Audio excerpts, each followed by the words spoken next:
Capital Sonoro. Capital Político.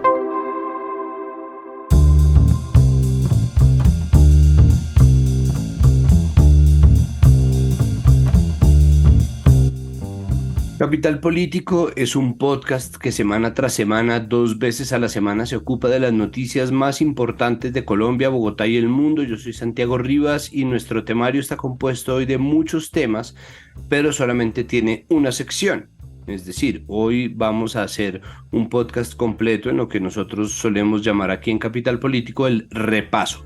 El repaso es una serie de noticias y notículas que obviamente han marcado la agenda, pero que nosotros solemos pasar a mayor velocidad para poder hacer comentario y opinión política, pero nos permite además dejar como espacio para noticias más largas. Lo que pasa es que la agenda, esas entre comillas noticias pequeñas, que realmente no son pequeñas, sino son las que están en las primeras páginas de los periódicos, son demasiadas y queremos tratarlas con calma, entonces vamos a empezar. Y empezamos saludando a nuestra analista de cabecera, politóloga, creadora de contenidos sobre política de actualidad nacional para las redes, ex editora digital de la Franja de Opinión Mesa Capital y por supuesto dueña también de este podcast Capital Político, Claudia Ospina. Bienvenida y muchísimas gracias por acompañarme en esta grabación. Hola Santiago, ¿cómo va? Gracias a usted y feliz de hablar de tantas cosas que han pasado esta semana. Uy, sí, ha estado... Es que el ritmo ha estado de verdad trajinado. Nosotros ya habíamos hablado sobre algunas cosas que habían ocurrido el 1 de mayo, pero vamos a empezar. ¿Cómo será que nos vamos a ir hasta allá? Y vamos a empezar hablando ya no de los discursos de Petro que tuvimos la oportunidad de analizar junto a Daniela Garzón de Pares, sino sobre una frase.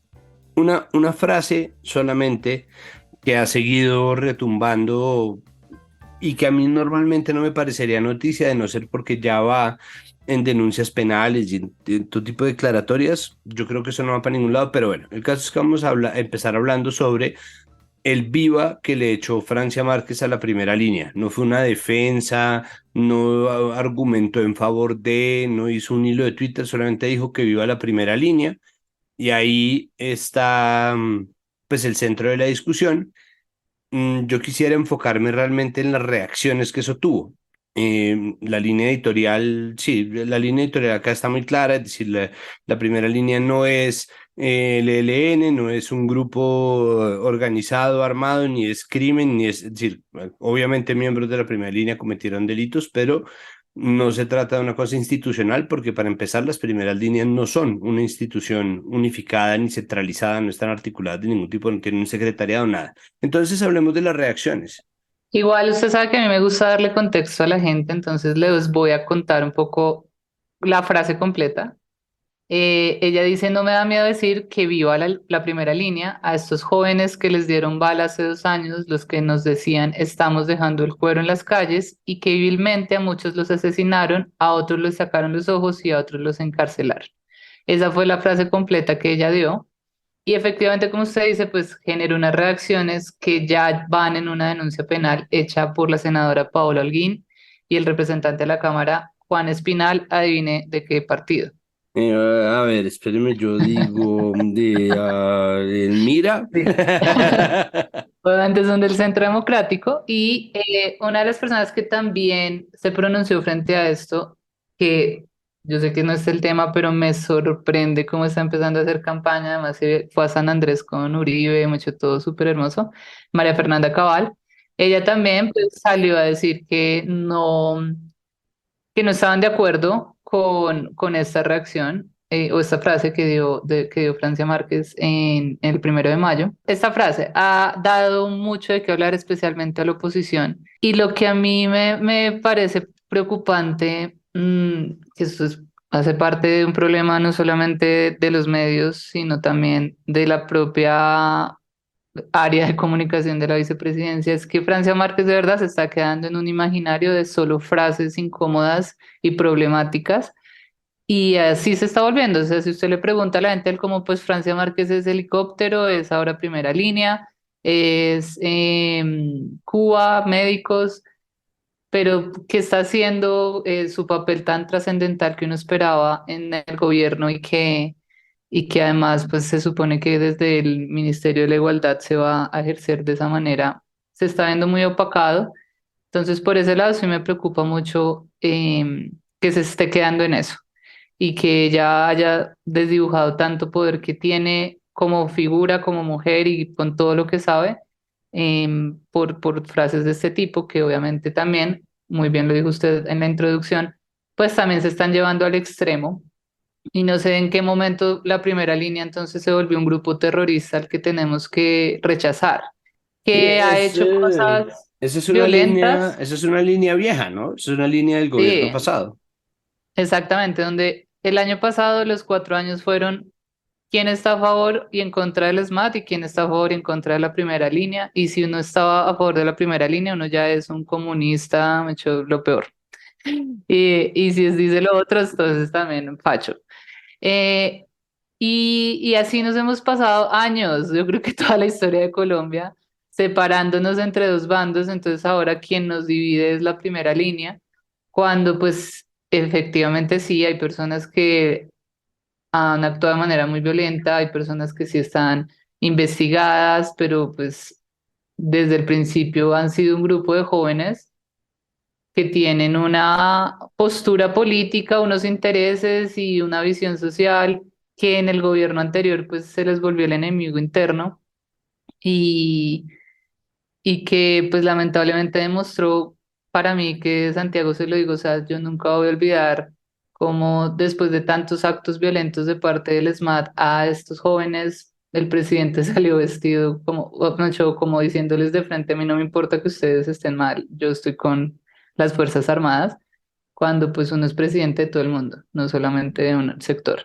Entonces, el tema también de todo el apoyo que le dio a la campaña de Petro este grupo de jóvenes, pues se ha vuelto ese tema que además lo que sí creo es que necesidad caer también en eso de parte de la vicepresidencia. Es como, ¿por qué seguirles el juego a la oposición en ese sentido? Tal vez deberíamos es verlos como lo que son, un grupo de jóvenes que tienen posturas, ideas, maneras de comportarse, que pues eso existe en muchos países, no solamente acá, y no volvernos tampoco que el gobierno sea quien avale, les diga, sí, ustedes pueden hacer lo que se les dé la gana porque nosotros ahora estamos en la presidencia, porque esa postura tampoco es positiva y buena. Sí, lo que pasa es que esa posición es imposible determinar qué está haciendo así porque realmente no ha habido manifestaciones ni apariciones de la primera línea, casi que ni siquiera en las manifestaciones estudiantiles que igual le han tocado a este gobierno, en gran parte porque el ESMAD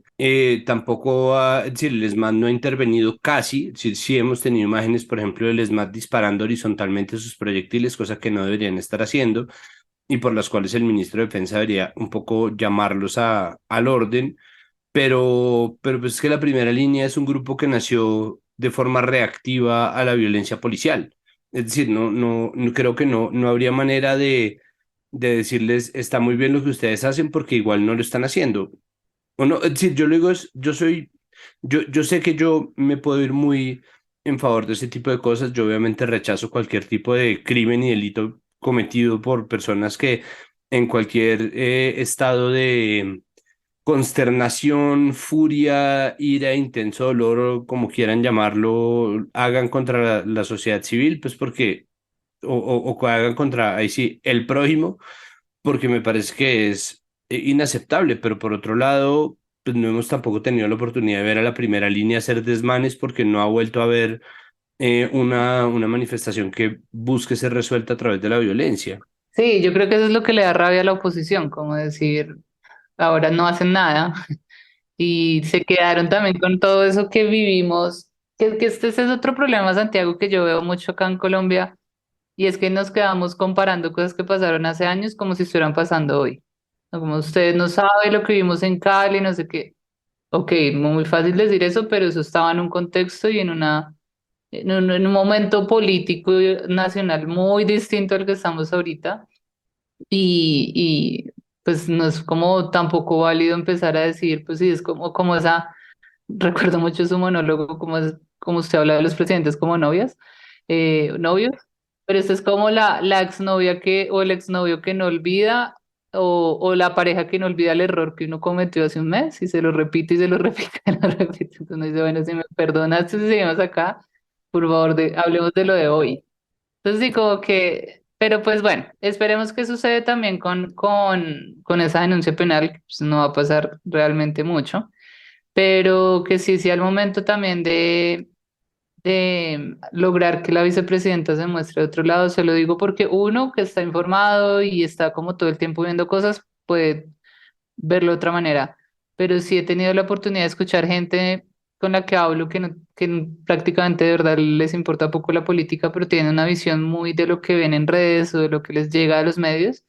Y Francia se volvió un poco esa figura que la gente es como, ay, qué pereza, siempre hace algo, siempre dice, siempre no sé qué y lamentable porque ya tiene mucho para dar y sería importante que fuera noticia por otras razones, sino por la frase polémica de la semana. Sí, pues igual yo creo, y eso sí lo hemos visto, por ejemplo, con el asunto de la casa de Dapa, existe un control excesivo sobre la figura de Francia Márquez. O sea, yo sí creo que existe, no como Francia Márquez dice mu y le van a salir 700 personas, la cosa en redes está además verdaderamente muy complicada. Bueno, no Eh, solo con Francia, yo siento que con el gobierno. O sea, sí, es verdad, o sea, en les dan... general, todos los medios ojalá fueran así con todos los gobiernos dependientes de cualquier cosa que va sucediendo. Ah, sí, total. No, pues sí, ojalá pudiéramos tener tantos medios atentos y a cada cosa que hace desde el poder. No, está haciendo, es decir, obviamente estamos en un escenario que es completamente distinto a lo que conocíamos, pero sí esa fiscalización permanente es una cosa que no nos había tocado. Pues que no nos había tocado porque hubo mil cosas que enredaban, por ejemplo, a la antigua vicepresidenta Marta Lucía Ramírez y nosotros no, o sea, yo no tengo memoria de nadie de los que está ahorita absolutamente escandalizado, tratando ni siquiera de moverme de investigación contra Memo Fantasma. Entonces, a mí el whataboutery, ¿no? Como el ¿y por qué este no? Suele parecerme confuso y falaz, pero en este caso de verdad me interpela muchísimo que no haya como un sentido como de justicia, en cambio sí como una puya constante acerca de fracciones del discurso. Pero usted tiene razón, es decir, esto está pasando a nivel de cada cosa que dice el gobierno y cada medio palabra termina convirtiéndose en... no, termina convirtiéndose en un escándalo. Entonces no sé, esa sensación de apocalipsis permanente me parece que es muy molesta y que es muy dañina además pues, para la democracia. Sí, sí, porque también ya nos volvemos un poco fatalistas con cada cosa y pues bueno, tenemos también un presidente que da mucho de qué hablar. Entonces, pues si quiere pasemos al tema de lo que sucedió después del 1 de mayo. Pues ahí mismo, después del balconazo, del llamado balconazo, salió Petro para España en un viaje protocolario y fue recibido y bueno, como siempre, entonces tuvimos una ola de desinformación y polémicas bobas, pero Petro pues se fue a hacer cosas interesantes en términos de energías limpias.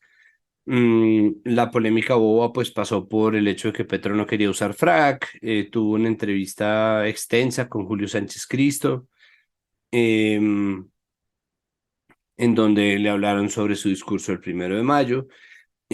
Hubo polémica porque la ministra de Minas fue a donde la realeza española en tenis. Hay que recordarle, obviamente, a la gente muy brevemente que Colombia pues, es una república, que somos independientes del Imperio Español desde hace 204 años.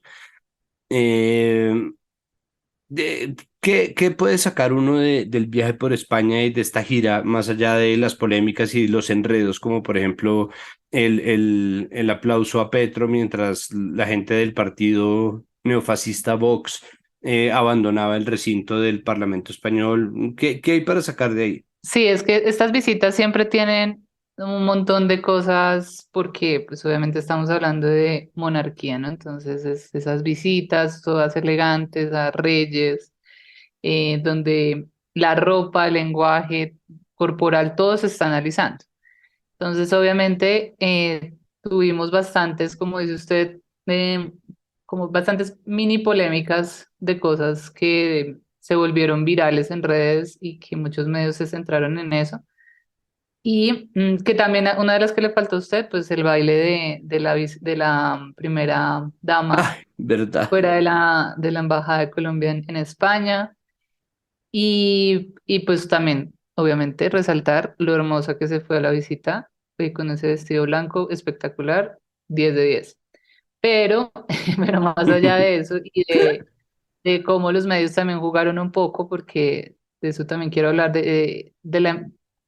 cómo se les volvió también este tema de, bueno, vamos a mostrar que le fue supremamente mal en España y que todos lo rechazaban, ¿no? Ay, sí. Entonces, Blue Radio, que no nos sorprende que lo haga, puso un video donde mostraba efectivamente lo que usted contó ahorita, que el partido Vox se salió del Congreso y había gente aplaudiendo. Entonces, Blue Radio dijo que la gente estaba aplaudiendo porque Vox se había salido, como diciendo, oigan, maravilloso que se vayan, porque Petro es lo peor. En vez de Y salirse ellos, que es además sí, como, pero bueno. bravo, qué valientes, hacen lo que nosotros no somos capaces de hacer. Es como, Y Gustavo Petro, que tiene pues obviamente esta manera de responder directamente en Twitter citando los trinos, pues puso como, oigan, no desinformen porque la gente estaba aplaudiéndome a mí, yo porque soy un rey espectacular, porque es que además es el lenguaje de él, porque yo soy supremamente importante, entonces me estaban aplaudiendo a mí y no porque Vox se haya salido.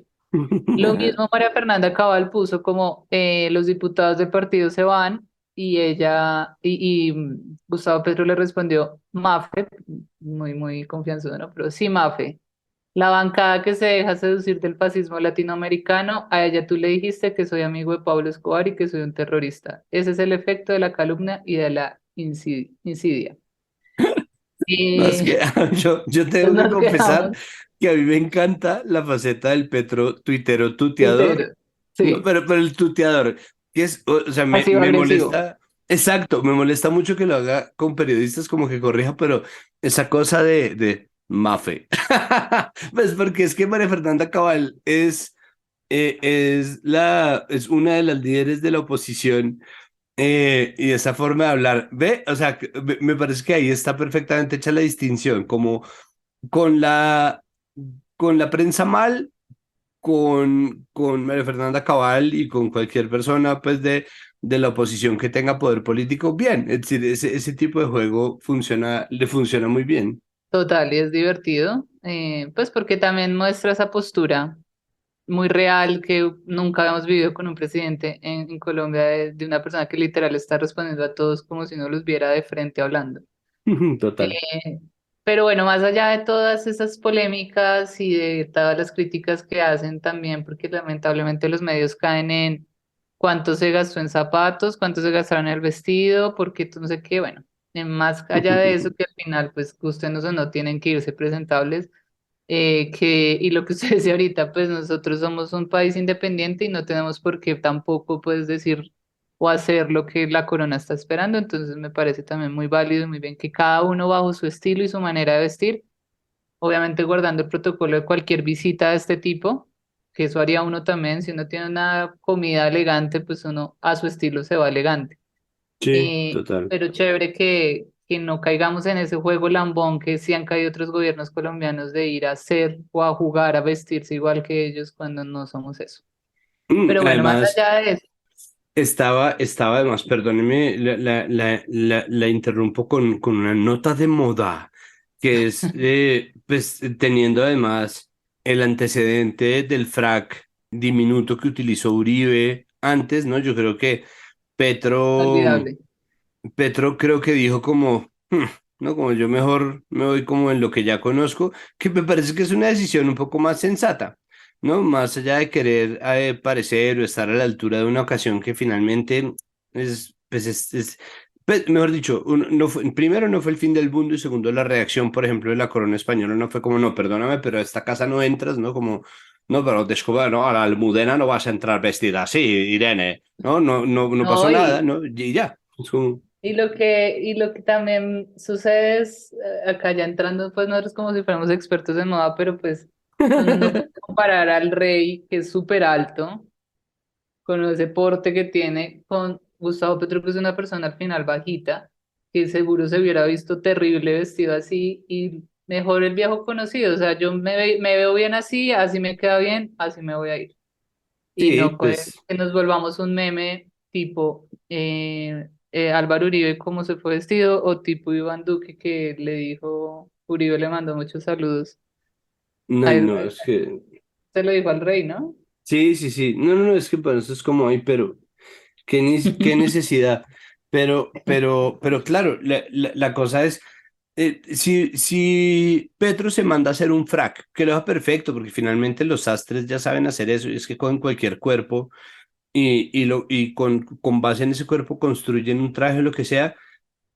¿Cuántas notas sobre cuánto le costó a la nación el frac de Petro? Es como, ay, o sea, como yo entiendo también, como, y claro, la respuesta que le da a Julio Sánchez es otra cosa, ¿no? Dice que, pues, que eso lo relaciona con la oligarquía, no, como que él no se quiere ver vestido de frac, sea como sea, es como, bueno, ahí tienen, igual ahí tienen materia para hablar y hablar y hablar y hablar y hablar y hablar. Es como, o sea, material les dan.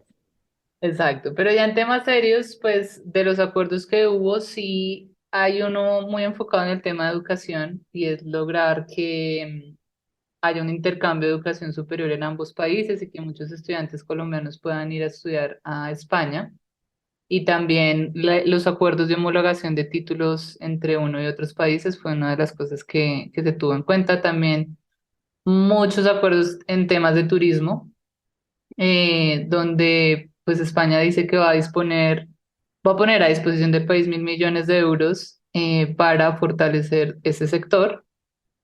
Y también renovaron el acuerdo de migración circular y pues eso fue como de las cosas principales que se hizo. Es una visita pues que todos los gobiernos hacen.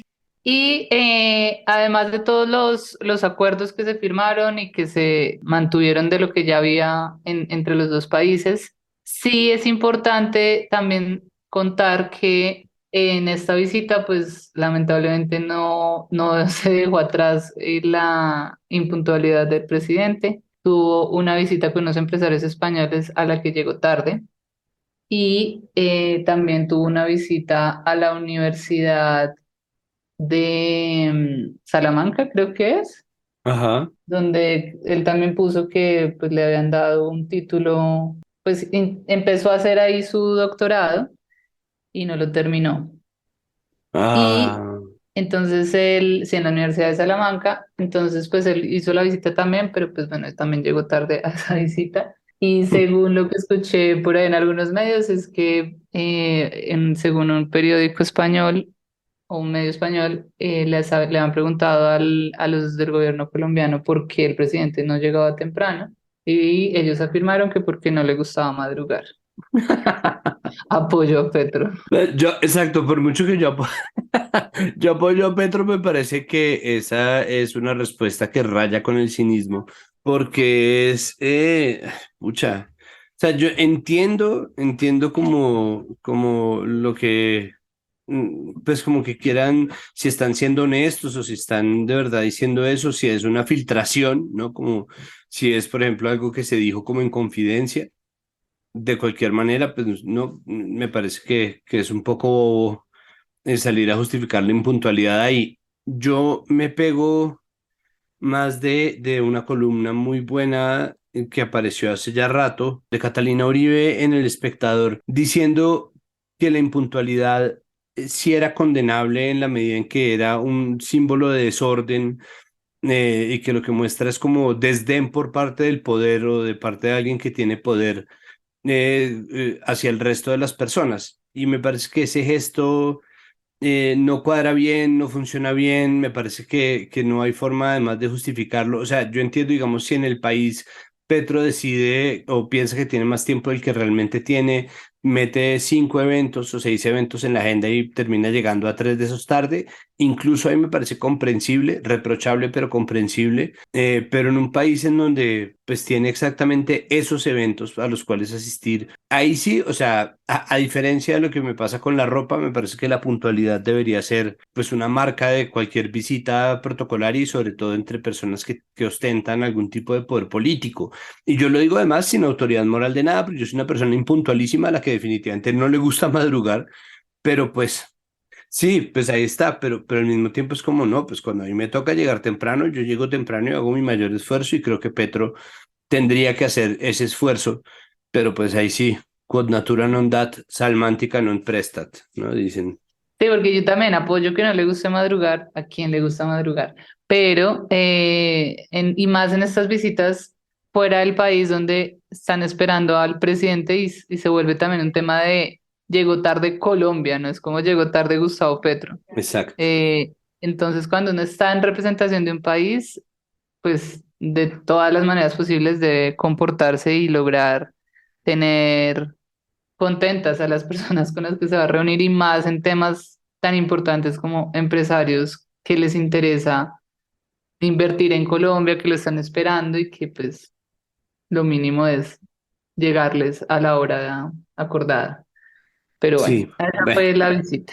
Pasemos ahora sí a lo que pasó con Roy Barreras, presidente del Senado, Expresidente. expresidente del Senado, pero todavía no ha salido. Es que eso mientras termina de aclararse el... Pues le cuento, si quiere le cuento Eso, cómo, por favor, sí. cómo por qué llegamos aquí. Si usted recuerda, pues Roy Leonardo Barreras, pues ha pasado por muchos partidos, ¿no? Pero en el periodo que fue 2018-2022, pues él se presentó por el partido de la U. En las reglas que tenemos para este tema electoral en Colombia, pues no está aceptado y es prohibido que uno esté en dos partidos al mismo tiempo o represente partidos distintos. Entonces, eso se llama doble militancia.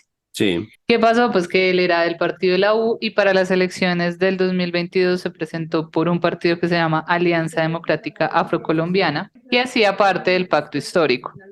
Pero ahí Eh, hay una cosa y es que a él lo echaron del partido de la U. Es que Exacto. donde está la raíz del debate está precisamente es en el hecho de que él lo expulsan del partido. Entonces, la pregunta es, yo sé que se actuó de acuerdo con la jurisprudencia, porque es un poco lo que ha pasado, ¿no? Lo que le pasó a Flores en la Cámara, es parecido a lo que le pasó a Ángela María Robledo, pero este asunto de la doble militancia también queda con la pregunta gigantesca de qué hacía Roy en cuanto lo expulsaban, abandonar la curul que tenía, ¿no? Pues estamos viendo, por ejemplo, que de la calle no lo hace, aunque ya peleó con Ingrid Betancourt, que es quien le dio el aval en un comienzo, de cara a sus declaratorias como oposición o independientes al gobierno, y ahí está de la calle en su curul, ¿no?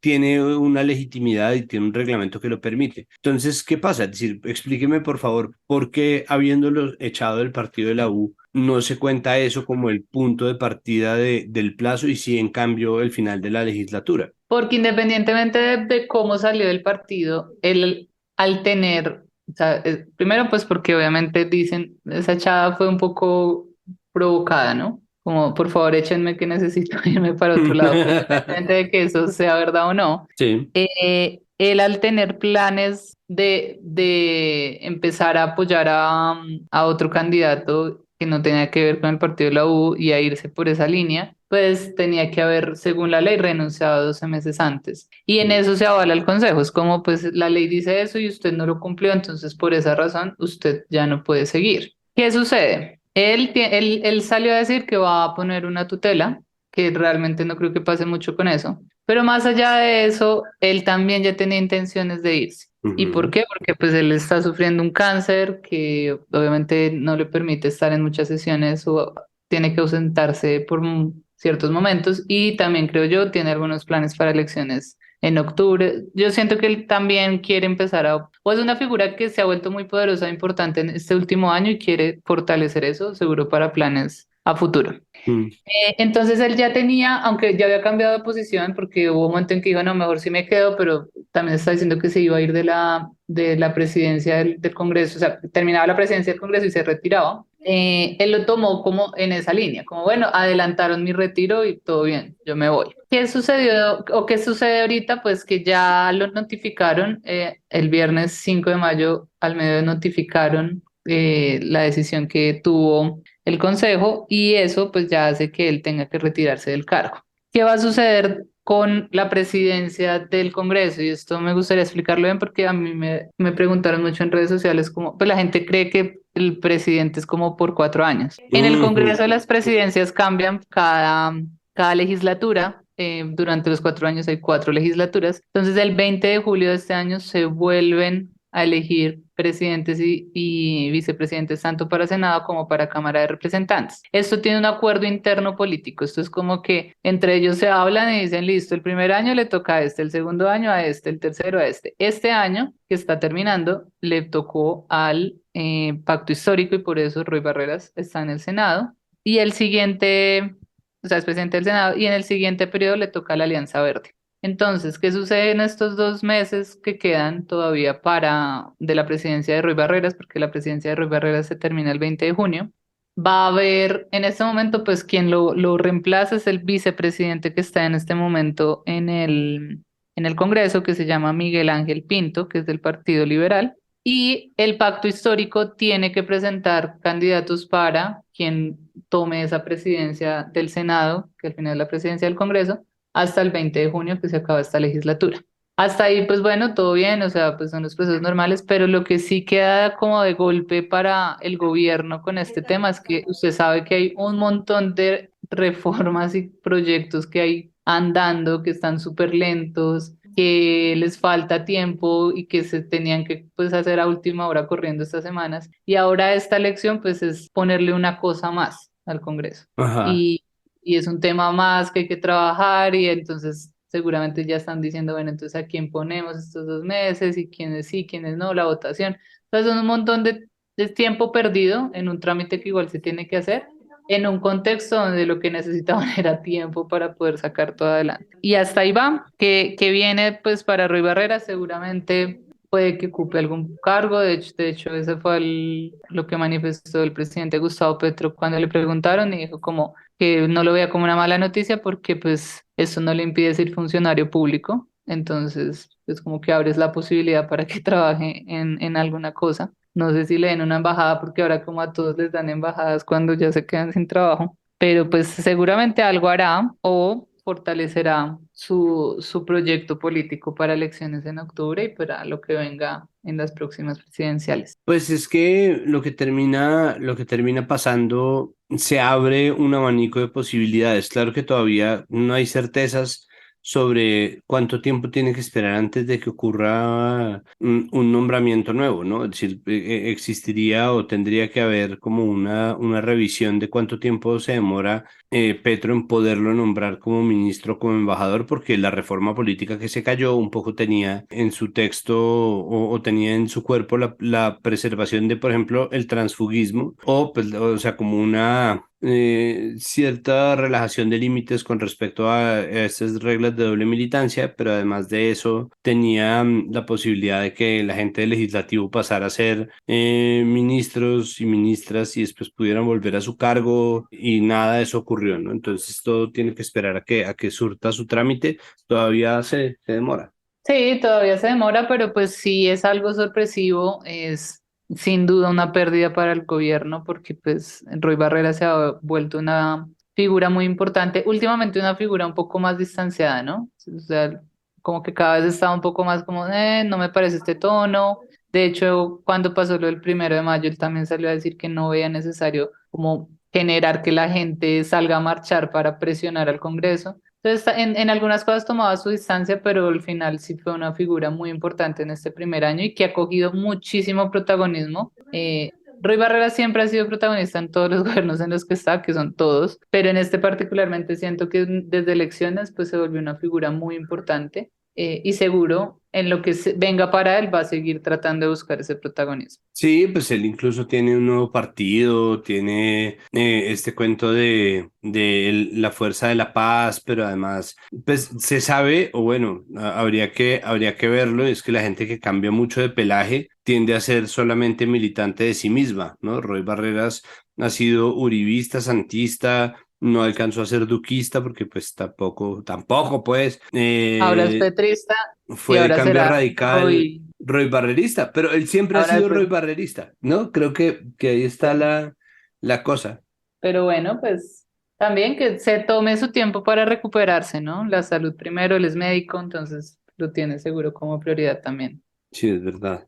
Al regreso de Petro desde España, le hizo un reclamo al fiscal Barbosa por la omisión de alertas que terminaron finalmente en el asesinato de 200 personas por parte del Clan del Golfo. Esta omisión fue cometida por un fiscal. Es una denuncia hecha por la Nueva Prensa. Em, Como se sabe, Petro es un replicador de noticias y un tuitero asiduo. No, no siempre es una fuente de información confiable, pero en este caso, pues es una denuncia que tiene peso. Sin embargo, la reacción del fiscal Barbosa fue la de ponerse a la defensiva y decir que Petro estaba comprometiendo la integridad física y la seguridad de este fiscal. Em, y empezó la discusión y ahí Petro tuvo una declaración que empezó normal, pero terminó con un error y es que básicamente dijo que él por ser jefe de Estado y el fiscal para ser parte del Estado, o sea, que el fiscal hacía parte del Estado y que él era el jefe de Estado, por lo tanto era de alguna manera jefe del fiscal. Él no dijo como yo soy el jefe del fiscal, pero eso le valió un reclamo por parte de la Corte Suprema de Justicia pidiéndole una aclaración. Tuvo además una serie de reacciones largas. Entonces, bueno, ayúdeme a hacer un poco claridad acerca de este episodio con Barbosa, de este otro Y, episodio con Barbosa. y ahí podemos poner de fondo jefe de jefes, eh, como para amenizar esta hermosa pelea de egos, porque es que además no sé cuál de los dos es más egocéntrico. Pero sí, Total. efectivamente, como usted lo contó, esto sucede por un tema muy serio, ¿no? O sea, más allá, digamos, que del problema que hubo entre ellos dos, pues existe una investigación que muestra que la fiscalía tenía bastantes indicios de personas que podían haber sido asesinadas por el Clan del Golfo y no hizo nada. Y a eso es a lo que un poco el presidente Gustavo Petro le dice al fiscal como, oiga, ¿esto qué? ¿Qué está pasando con esto? Pues además ahí, Eh, o sea, hasta ahí vamos en personaje, ¿no? Es decir, hasta ahí vamos Ujú. en Petro está reclamando por el asesinato de gente, es decir, ahí vamos en que Petro pues tiene un punto, ¿no? Y además Sí, Petro está reclamando por asesinatos cometidos por herederos del paramilitarismo, no sé, o sea, ahí me parece que está, como se dice en inglés, on brand, ¿no? Está siguiendo su sí. marca. Y pues recordemos que el fiscal pues ha sido un opositor en muchas cosas, especialmente con temas de la paz total del gobierno. Entonces pues se sintió un poco como, bueno, ¿usted por qué viene acá como a reclamarme, no? Y ahí es que se les sale los egos a los dos porque pues como usted lo contó, pues el presidente Gustavo Petro le dice como es que usted me tiene que responder porque yo soy su jefe, porque yo soy jefe de Estado, entonces como tal, usted ya es mi jefe. Y yo soy ya su jefe. Y el fiscal dice, usted es un dictador porque este país tiene una división de poderes que usted no está respetando. Y de hecho tuve como el gran gusto de escucharlo en una entrevista donde literal su entrevista fue diciendo que estábamos en peligro, que Gustavo Petro era un dictador, que iba a acabar con todo, que es que esto demostraba como que se le subió el poder a la cabeza, etcétera.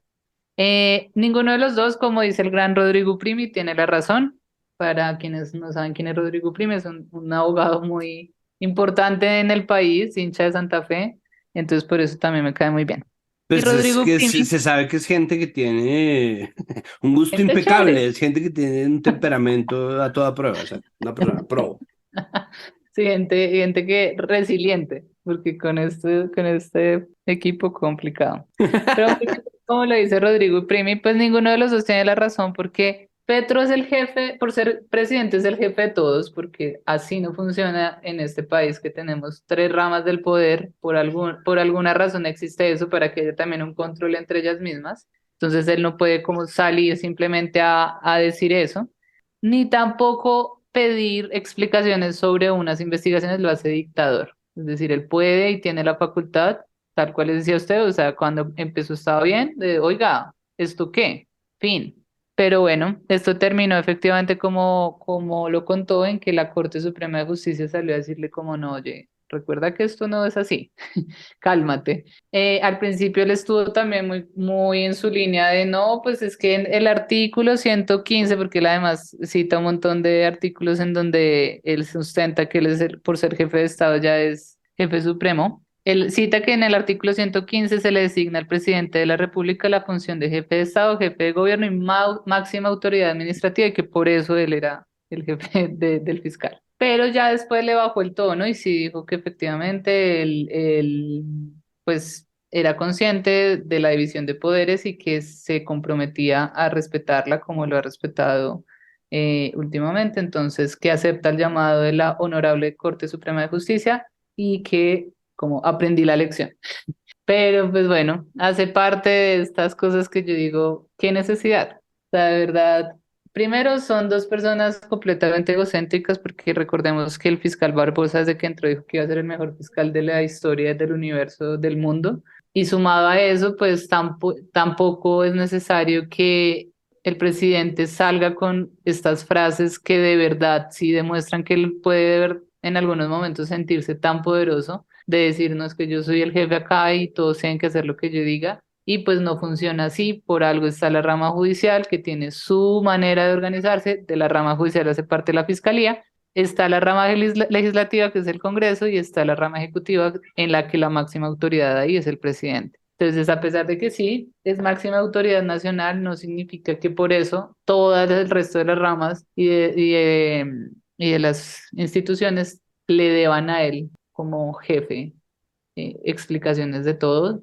Pudo haberlo también tramitado de otra manera el fiscal, pero pues esto es, creo que más allá de cualquier cosa, un tema muy personal entre ellos dos. Sí, pues creo que termina, o sea, mi sensación es la frustración que produce que realmente está pasando algo importante, ¿no? Es decir, estamos viendo unas denuncias que merecen Ah, sí, atención. porque lo del clan del Golfo, perdón que lo interrumpí, pero lo del clan del Golfo no importa, o sea, a ninguno de los dos les importó, no se volvió la noticia real, no sabemos de verdad qué está pasando, se pasó a un segundo plano lo que debería ser realmente la noticia.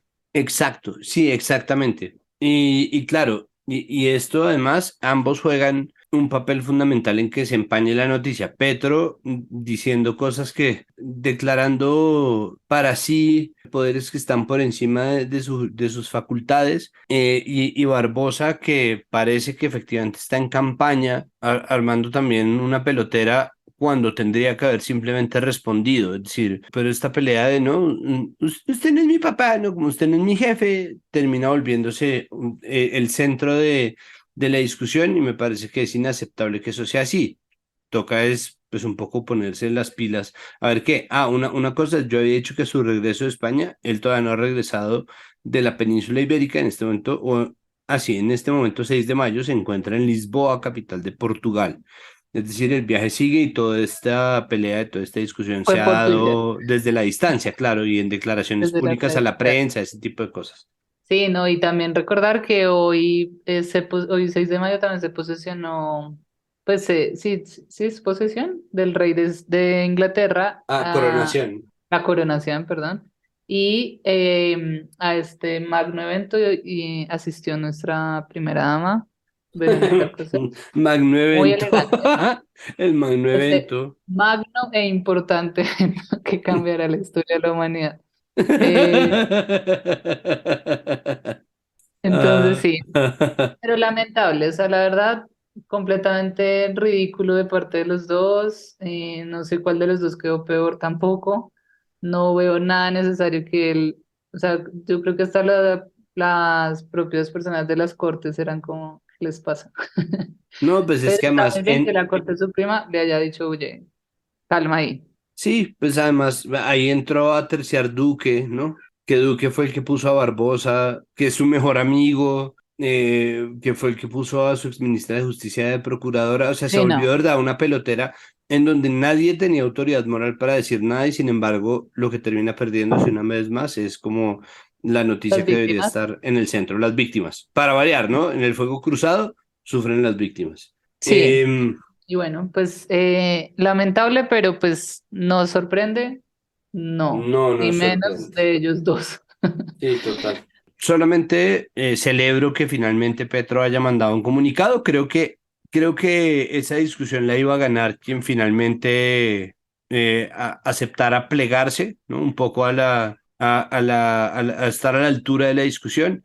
Yo no sé si Petro lo seguirá estando, pero el comunicado, pues simplemente a mí me deja satisfecho, no me parece. De hecho, a Rodrigo Primni lo deja satisfecho. Y si a Rodrigo Primni lo deja satisfecho, a mí me deja satisfecho. Porque yo en eso, A mí no también. sabiendo, me guío por quien sabe y pues no tengo tampoco mucho más que decir, salvo que celebro que finalmente exista, ¿no? La declaración pública al final de esta discusión tan sin sentido de que hay un respeto por las instituciones y por la separación de poderes. Ya, con eso creo que podemos pasar a lo siguiente, ¿no? Exactamente. Y lo siguiente, al menos en nuestra agenda, Claudia, y ya para terminar esta conversación, es el Plan Nacional de Desarrollo. Yo quiero, y esto para nuestra audiencia, hacer un especial sobre el Plan Nacional de Desarrollo. Es un asunto gigantesco, es un proyecto de ley que marca la hoja de ruta, que un poco permite que el gobierno empiece a trabajar por aquello que prometió, en donde ha habido muchas discusiones. Nosotros ya hemos tenido un par de cosas acerca de los artículos que fueron saliendo en el trámite del plan de desarrollo, incluyendo el asunto de derechos sexuales y reproductivos, que terminó finalmente saliendo de ahí. Pero entonces finalmente se aprobó, ¿no? Tenían como plazo hasta domingo 7 de mayo, pero el viernes terminó La por madrugada. el viernes en la madrugada terminó por aprobarse. Entonces, hábleme sobre qué fue lo que pasó en el Congreso para aprobar este Plan Nacional de Desarrollo. Sí, efectivamente, como usted lo dijo, pues esto es como el proyecto gigante, como imagínense hay un folio gigante de páginas donde está toda la hoja de ruta y el presupuesto que va a tener el gobierno durante 4 años para hacer sus planes. Y es muy importante, tiene un trámite muy largo en el Congreso porque pues son muchísimos artículos donde además los congresistas de cada departamento buscan también que sus necesidades se vean ahí. Entonces uno ve, pues no sé si ustedes tal vez sigan gente que trabaja en el Congreso, pero uno ya los está viendo diciendo, logré tanto presupuesto para el hospital de no sé qué, para la carretera en no sé dónde, para bla, bla, bla. Entonces como que se busca eso también, lograr que las personas que representan a cada uno de los departamentos permitan que ahí en ese plan y en esa hoja de ruta haya algo de garantías para las necesidades que ellos tienen. Y lo mismo las entidades. Entonces uno también pudo ver, por ejemplo, a Mauricio Toro y Tex alegrándose de que lograron que en el Plan Nacional de Desarrollo quedaran cosas que ellos como entidad están buscando y así con todo esto. Entonces, obviamente es un proyecto que dura con muchos meses de debates y que por fin logró aprobarse esta semana,